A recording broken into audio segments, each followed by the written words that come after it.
ಪರಲೋಕದವುಗಳ ಕಡೆಗೆ ನೋಡುವಂತೆ ನಿಮ್ಮ ಆತ್ಮವನ್ನು ವಾಕ್ಯದಲ್ಲಿ ಬಲಪಡಿಸುವ ಅನುದಿನದ ಧ್ಯಾನ. ಇಂದಿನ ಧ್ಯಾನದ ಶೀರ್ಷಿಕೆ ಅಂಧಕಾರದ ಖಿನ್ನತೆಯಲ್ಲ ಸಂತೋಷ. ಈ ದಿನದ ಸತ್ಯವೇದದ ವಾಕ್ಯ: ಯೆಹೋವನನ್ನು ಸಂತೋಷದಿಂದ ಸೇವಿಸಿರಿ, ಉತ್ಸಾಹ ಧ್ವನಿ ಮಾಡುತ್ತಾ ಆತನ ಸನ್ನಿಧಿಗೆ ಬನ್ನಿರಿ. ಯೆಹೋವನೇ ದೇವರೆಂದು ತಿಳಿದುಕೊಳ್ಳಿರಿ. ನಮ್ಮನ್ನು ಉಂಟು ಮಾಡಿದವನು ಆತನೇ, ನಾವು ಆತನವರು, ಆತನ ಪ್ರಜೆಯು, ಆತನು ಪಾಲಿಸುವ ಹಿಂಡು ಆಗಿದ್ದೇವೆ. ಕೃತಜ್ಞತಾ ಸ್ತುತಿಯೊಡನೆ ಆತನ ಮಂದಿರ ದ್ವಾರಗಳಿಗೂ ಕೀರ್ತನೆಯೊಡನೆ ಆತನ ಅಂಗಳಗಳಿಗೂ ಬನ್ನಿರಿ. ಆತನ ಉಪಕಾರ ಸ್ಮರಿಸಿರಿ, ಆತನ ನಾಮವನ್ನು ಕೊಂಡಾಡಿರಿ. ಕೀರ್ತನೆಗಳು 100ನೇ ಅಧ್ಯಾಯ 2-4 ಪ್ರತಿಯೊಬ್ಬ ಸಭೆಯ ಸದಸ್ಯನೂ ಸಹ ದೇವರ ಆಲಯದಲ್ಲಿದ್ದಾಗ ದೇವರ ಮುಂದೆ ಮೊಣಕಾಲೂರಿ ಕ್ರಿಸ್ತನು ತನ್ನ ರಕ್ತದಿಂದ ಕೊಂಡುಕೊಂಡ ಆತನ ಸ್ವತ್ತನ್ನು ಆತನಿಗೆ ಮೀಸಲಾಗಿಡಲಿ. ಹೀಗೆ ತನ್ನ ಸೇವೆಗೆ ತಮ್ಮನ್ನು ಸಿದ್ಧಪಡಿಸಿಕೊಳ್ಳುವ ಎಲ್ಲರನ್ನೂ ದೇವರು ಆಶೀರ್ವದಿಸುವನು. ಅವರು ದೇವರನ್ನು, ಕ್ರಿಸ್ತನನ್ನು ನಂಬಿಕೆಯಿಂದ ಸ್ವೀಕರಿಸಿರುವುದರಿಂದ ಪರಿಶುದ್ಧಾತ್ಮನ ಭರವಸೆಯನ್ನು ಹೊಂದಿಕೊಳ್ಳುವುದರ ಅರ್ಥವನ್ನು ಅರಿತುಕೊಳ್ಳುತ್ತಾರೆ. ಕ್ರಿಸ್ತನ ಧರ್ಮವು ಪಾಪಕ್ಷಮಾಪಣೆಗಿಂತಲೂ ಹೆಚ್ಚಿನದನ್ನು ಅರ್ಥೈಸುತ್ತದೆ.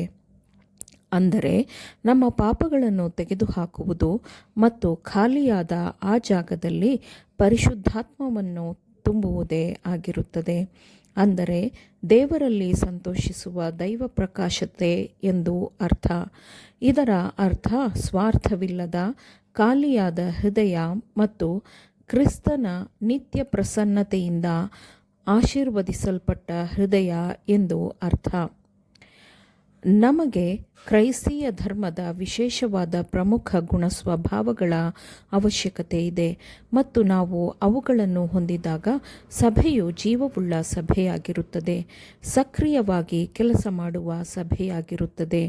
ನಿತ್ಯ ಸೂರ್ಯನ ಪ್ರಕಾಶಮಾನವಾದ ಕಿರಣಗಳಿಂದ ಕೃಪೆಯ ಬೆಳವಣಿಗೆ ಇರುತ್ತದೆ.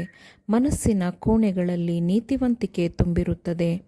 ನಾವು ಅಪನಂಬಿಕೆ ಎಂಬ ಕತ್ತಲೆಯ ಖಿನ್ನತೆಯನ್ನು ಸಭೆಯೊಳಗೆ ತರಬಾರದು.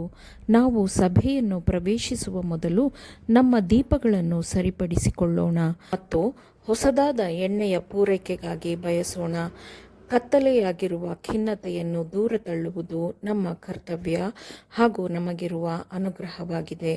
ನಾವು ದೇವಾಲಯಕ್ಕೆ ಹೋಗುವಾಗ ಸಂತೋಷದಿಂದ ಹೋಗಬೇಕು, ಯಾಕೆಂದರೆ ನಾವು ದೇವರು ಮತ್ತು ಆತನ ಜನರನ್ನು ಸಂಧಿಸಲು ಹೋಗುತ್ತೇವಲ್ಲವೇ.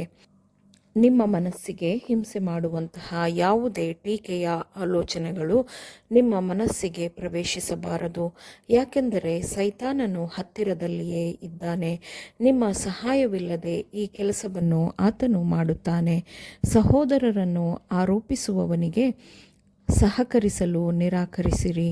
ಬೆಳಕಿನ ಪ್ರತಿಯೊಂದು ಕಿರಣವನ್ನು ಸಂಗ್ರಹಿಸಿರಿ.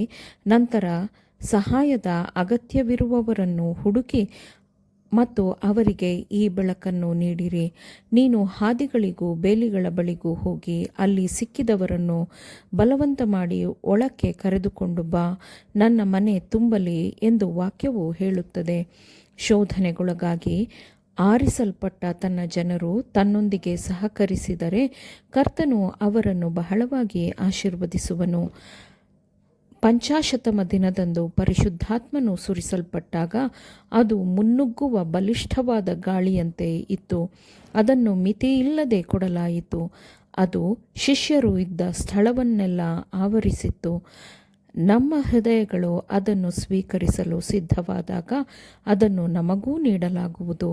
ನೀವು ಕರ್ತನನ್ನು ಸಂಧಿಸಿದಾಗ, ನಾನು ಕರ್ತನ ಮನೆಯಲ್ಲಿದ್ದೇನೆ ಮತ್ತು ನನ್ನ ಸಹೋದರರ ವಿರುದ್ಧ ಇರುವ ಎಲ್ಲ ದುಷ್ಟ ಆಲೋಚನೆಗಳು, ಎಲ್ಲ ಅಪನಂಬಿಕೆ ಮತ್ತು ಗುಣಗುಟ್ಟುವಿಕೆಗಳನ್ನು ಹೊರಹಾಕಬೇಕು ಮತ್ತು ಲೋಕದ ಮೇಲೆ ಎಷ್ಟೋ ಪ್ರೀತಿಯನ್ನಿಟ್ಟು ತನ್ನ ಒಬ್ಬನೇ ಮಗನನ್ನು ಕೊಟ್ಟನೋ, ಆತನನ್ನು ನಂಬುವ ಒಬ್ಬನಾದರೂ ನಾಶವಾಗದೆ ಎಲ್ಲರೂ ನಿತ್ಯ ಜೀವವನ್ನು ಪಡೆಯಬೇಕೆಂದು ಆತನನ್ನು ಕೊಟ್ಟಂತಹ ದೇವರನ್ನು ಇಲ್ಲಿ ಸಂಧಿಸಿದ್ದೇವೆ ಎಂದು ಹೇಳಿಕೊಳ್ಳಬೇಕು. ಆಮೇನ್. ದೇವರ ವಾಕ್ಯಗಳನ್ನು ಶ್ರದ್ಧೆಯಿಂದ ಆಲಿಸುವವರು ಮಾತ್ರವೇ ಆಗಿರದೆ ಪಾಲಿಸುವವರೂ ಆಗಬೇಕೆಂದು ನಿಮ್ಮನ್ನು ಉತ್ತೇಜಿಸುತ್ತೇನೆ. ಪರಿಶುದ್ಧಾತ್ಮನ ಸಹಾಯದಿಂದ ಆಲಿಸಿದ ನಿಮ್ಮೆಲ್ಲರಿಗೂ ಧನ್ಯವಾದಗಳು. ಮತ್ತೆ ದೈನಂದಿನ ಧ್ಯಾನಕ್ಕಾಗಿ ನಾಳೆ ಸಂಧಿಸೋಣ. ಆಮೇನ್.